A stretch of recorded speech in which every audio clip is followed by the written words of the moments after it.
Sir ఇప్పుడు చాలామంది cinema industry నుంచి సీనియర్స్ అయిపోయిన వాళ్ళందరూ లేదు ఇంకా సినిమాలు అయిపోయిన డైరెక్టర్లు బయట వచ్చి భాష్యం చెప్తున్నారు.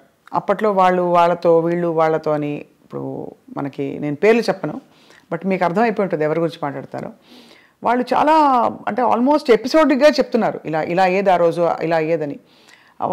వ్యక్తిగత జీవితాల గురించి కూడా కామెంట్ చేస్తున్నారు. అంటే ప్రతి మనిషికి వ్యక్తిగతం ఉంటుందమ్మా. ఇప్పుడు ఇట్లా ఉంటే ఇట్లాగే ఉండేవారు, ఇట్లా ఉండేవారు కాదు. వ్యక్తిగతంగా రకరకాలుగా ఉంటారు మనుషులు. సో దాని వ్యక్తిగతాన్ని గురించి ఇప్పుడు మనం మాట్లాడటం కూడా అనవసరం. ప్రతి మనిషికి ఒక పర్సనల్ లైఫ్ ఉంటుంది. ఆ పర్సనల్ లైఫ్ కొంతమంది ఈ సినిమాల్లో మామూలుగా ఇప్పుడు ఈ కాస్టింగ్ కోచ్ అనేదో చెప్తూ ఉంటారు చూడండి. అవునవును. అది అందరూ చేస్తారంటే అందరూ చేయరు. ఇప్పుడు ఇవన్నీ కూడా మీరు చెప్పింది కానీ నేను చెప్పింది కానీ 1% టు బిలో 10% ఉంటారు అటువంటి. మీరు ఇండస్ట్రీ చూసారు కదా, అంతే సార్. ఏ హీరోయిన్ ఎంత స్థాయి హీరోయిన్ అయినా సరే కాస్టింగ్ కౌచ్కి ఒప్పుకోకపోతే అసలు హీరోయిన్ అయ్యే ప్రసక్తే లేదు అని ఒక మాజీ డైరెక్టర్ గారు ఒక బహిరంగ స్టేట్మెంట్ కాదు, ఒక ఇంటర్వ్యూలో చెప్పారు. ఆయన చెప్తూ ఉండొచ్చు, తప్పే ఉంది. వాళ్ళ నమ్మకం అయి ఉంటుంది, లేదా వాళ్ళ జరిగిందేమో, ఆయన చేసిన పని చేసిన కంపెనీల్లో అట్లా జరిగి ఉండొచ్చు. ఆయన ఎక్స్పీరియన్స్ ఏంటో మనకు తెలియదు కదా. నా ఎక్స్పీరియన్సు, నేను ఇన్ని సినిమాల్లో ఉన్నాను, ఇన్ని రోజుల నుంచి నేను ఉన్నాను. ఆల్మోస్ట్ 50 years అవుతాను నేను ఇండస్ట్రీకి వచ్చి. 50 yearsలో I have never seen that, to be frank. ఇది అబద్ధం కాదు, నిజం. ఇన్ఫ్యాక్ట్ నాకు రివర్స్ నేను ఎక్స్పీరియన్స్ చేశాను. ఫర్ ఎగ్జాంపుల్ ఎలా రివర్స్ అంటే ఏంటి సార్? వాళ్ళు they offer themselves, girls, women. అంటే ఆఫర్ అంటే సర్వైవల్ కోసం అంటారా? ఇంతే పాపం. వాళ్ళకి ఏముంటుంది, భయం. మనం ఏంటో తెలియదు కదా. సో ఇటువంటిది అయ్యి ఉంటుందిలే, మనం ఆఫర్ చేసేద్దాం, ఆయన అడగటానికి సిగ్గుపడుతున్నాడు, మనమే ఇచ్చేస్తే పోతుంది కదా అనే ఫీలింగ్లో. అలా ఉన్నారా సార్ హీరోయిన్స్? అందరూ ఎవరో ఒకళ్ళు ఉంటారమ్మా. ఇప్పుడు వీళ్ళు అడిగారు అన్న ఎంతమంది తక్కువ మంది ఉంటారో అట్లా అడిగే వాళ్ళు కూడా అంతే తక్కువ ఉంటారు. That's why I'm telling you. You are giving a parallel. అది అర్థమైంది. బట్ అలా బిట్వీన్ 1 to 10% ఉంటారు తప్ప. అప్పట్లో సెల్ ఫోన్స్ ఏవి ఉండేవి కాదు కదా సార్. ఏముండవు. అలా అడగడం ఎలా తెలిసేది మరి వీళ్ళకి? అంటే కబురు పెడతారా? అడగటం ఇవన్నీ డైరెక్ట్గా అడగటమే. అడిగేవాళ్ళు అనేవాళ్ళు డైరెక్ట్గా అడగటమే. ఏటో అడిగినా, వీళ్ళు అడిగినా వాళ్ళు అడిగినా, వాళ్ళైనా దానికి మొహమాటం సిగ్గులు ఏముండవు. It's very awkward sir. And అంటే ఇంత బ్యూటిఫుల్ పరిశ్రమలో ఈ ఒక్క విషయం ఇంత చర్చనీయాంశం అవుతుంది గత 10 ఏళ్లలో. అంటే చర్చనీయాంశం అంటే 2 రకాలమ్మది.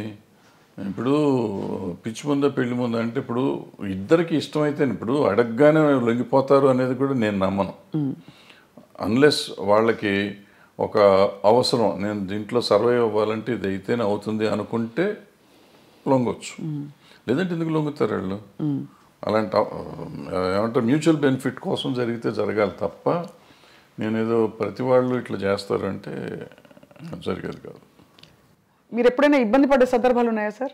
ఎట్లా అంటే వేర్ డైరెక్ట్లీ ఆర్ ఇండైరెక్ట్లీ మీకు ఒక కబురు పెట్టి మీ హీరోయిన్స్ వండుకుంటే ఒకటి అరా ఉంటాయి అంతే కాదు.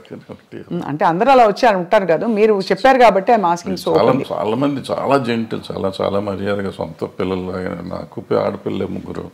సో వాళ్ళంతా మన ఇంటికి వచ్చి ఇంట్లో ఆడపిల్లలాగానే ఉండేవారు తప్ప ఎవరు ఒకటి అరా అటువంటి ఉన్నా కానీ పెద్ద విషయం. ఇవన్నీ అంటే ఇది ఇప్పుడు లేటెస్ట్గా మీరు కూడా మొన్న ఆఫ్ రికార్డ్ చాలా విషయాలు మీరు మాట్లాడినప్పుడు ఎక్స్ప్లెయిన్ చేసి చెప్పారు సార్. అదే ఈ జానీ మాస్టర్ ఇష్యూ తెరపైకి వచ్చినప్పుడు కూడా ఈ కమిటీలు వేయడం, వీటిని పరిష్కరించే దిశగా కమిటీల్లో ఉండేవాళ్ళు ఎవరు కూడా దిగొచ్చిన ఎవరు అంటే ఇట్స్ నాట్ సో ఈజీ కదా సార్. ఇవి హ్యూమన్ రిలేషన్షిప్స్ చాలా కాంప్లెక్స్గా ఉంటాయి. మీరు అన్నట్టు ఒక టైంలో ఇష్టం ఉండొచ్చు, ఒక టైంలో కాంప్రమైజ్ అవ్వచ్చు, ఒక టైంలో అది చెడుగా కనిపించవచ్చు, రకరకాలు ఉంటాయి, తప్పించుకోలేని పరిస్థితులు ఉండొచ్చు. ఏమిటవుతుంది sir? What you think is? అంటే ఇప్పుడు మీకు గతంలో మొదటి నుంచి కూడా చరిత్రగా ఉన్నటువంటి ఇతిహాసాలు తీసుకోండి, పురాణాలు తీసుకోండి. ఆయన వాల్మీకి గారు దొంగ, ఆయన తర్వాత మంచివాడు అయిపోయాడు.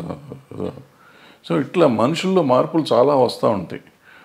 మారిన ఇప్పుడు నేను మారిపోయాను, గతంలో తప్పు చేశాను నేను, ఇప్పుడు నేను మారిపోయి ఉంటే నువ్వు తప్పు చేసావు అంటే దానికి అర్థం లేదు కదా. సో నువ్వు గతంలో నువ్వు దుర్మార్గుడు కాబట్టి ఇప్పుడు ఏం చెప్తావంటే ఇప్పుడు నేను మారిపోయాను, నేను సన్యాసిని అయిపోయా. బుద్ధుడు అంతకు ముందు రాజు, అశోకుడు అంతకుముందు రాజు వీళ్ళిద్దరూ బౌద్ధ మతానికి వచ్చినాక వాళ్ళు ఏమి చేయలే. బుద్ధుడు దేవుడు కాదంటావా? అంతే కదా సార్. సో మరి ఏ కాంటెక్స్లో చెప్తున్నారు అది? అంటే తప్పులు జరుగుతున్నాయి కానీ ఎట్లా ఉంటుందంటే నేను విక్టిమ్ని అనుకోమ్మా, విక్టిమ్ కానీ లేకపోతే నా మీద ఎలిగేషన్ వచ్చింది అనుకోమ్మా, సో నాకు కడుపు రగిలిపోతూ ఉంటుంది.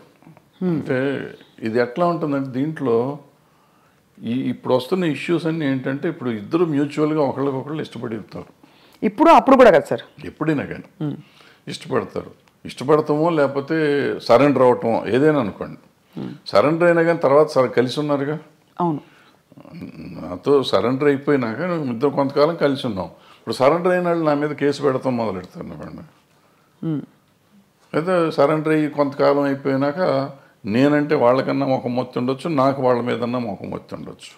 అది ఎవరికైనా ఎప్పుడైనా జరగచ్చు. వాళ్ళు నాకు బయటికి వెళ్తా అంటే వదిలిపెట్ట బుద్ధి ఇదిగా ఒకరికొకరు మ్యూచువల్గా వదిలిపెట్టపోయినప్పుడు ఈ కేసులు గట్టలు కథలు వస్తాయి. అప్పుడు నువ్వు ఎట్లా మొన్నటిదాకా బాగానే ఉన్నావు కదా, ఇప్పుడు నేను అవసరం తీరిందని వచ్చావా అని ఒకళ్ళు ఈ రకంగా ఉంటాయి. న్యాచురల్ ఇది హ్యూమన్ సైకాలజీ ఇది, దాన్ని పట్టుకుని మనం మాట్లాడతాం కదా. ఇక్కడ ఏంటంటే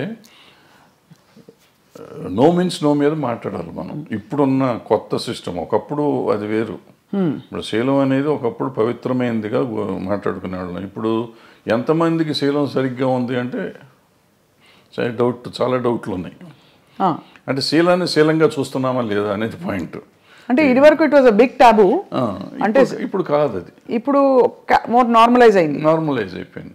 సో ఇప్పుడు దానికి ఏమవుతుంది ఆటోమేటిక్గా నీకు ఇష్టం లేనప్పుడు అవుతుంది. రోజు మనకి రిలేషన్షిప్లో ఉంటున్నాం, మనం రిలేషన్షిప్లో ఉన్నామని మనం ఫేస్బుక్లో పెట్టుకుంటున్నాం, ఇన్స్టాగ్రామ్లో పెట్టుకుంటున్నాం, అన్ని చోట్ల పెట్టేసుకుంటున్నాం.